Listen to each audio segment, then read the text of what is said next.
السلام عليكم شباب، اهلا، شلونكم؟ شخباركم؟ ان شاء الله زينين. اليوم معكم فيديو جديد، واليوم فيديو مختلف تماما، وهو فيديو اليوم التكلم عن الدقاقة نورة. وانا دومي هي تلعب قايد الغزلان 1950 مطربة كويتية. يوم من الايام اتاها طلب غناء بحفلة زواج ابنة احدى العالم، وتحديدا بمنطقة الصباحية في الكويت.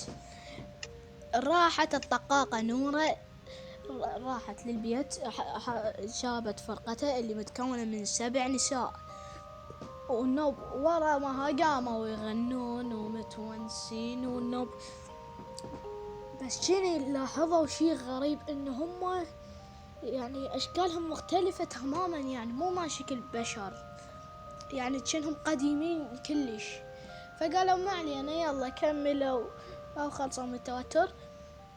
الا شوية لاحظوا شي غريب، انه احدى زميلات الدقاقة نورة اتخربطت، وهذا جزء من الفيديو مال الدقاقة نورة. وانا دومي هي تلعب قايد الغزلان.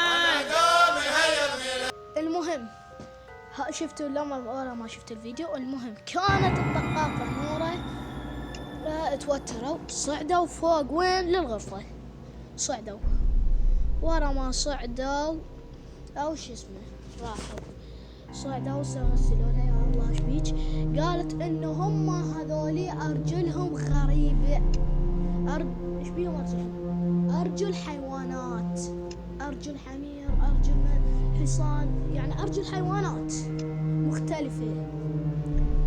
ورا هم ما صاعدين فوق، ظلوا صاعدين وظلوا هذولي كلهم مرتعبين. الا دقاقة نورة كانت اشجعهم، كانت تقرا سوى آيات قرآنية. المهم ورا ما كملت انه هي بعد انه هي بعد ورا ما كملوا سالفتهم ايش سووا، راحوا وين، قال طفت الكهرباء، يعني طفت بعد انقطعت الكهرباء.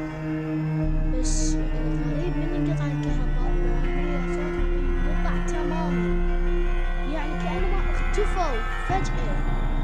المهم ورا ما ظلوا سامعين الصوت راحوا، ورا ما راحوا طلعوا من البيت، عافوا غراضهم ومشوا، بس يرجون طلعوا من البيت، يعني هاي فرصة اجت لهم.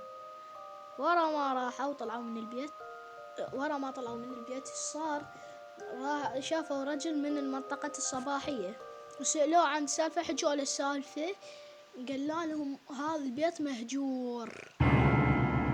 نعم هذا البيت مهجور وما حد يسكنه إلا كانوا وادم قديمين وتوفوا بعد.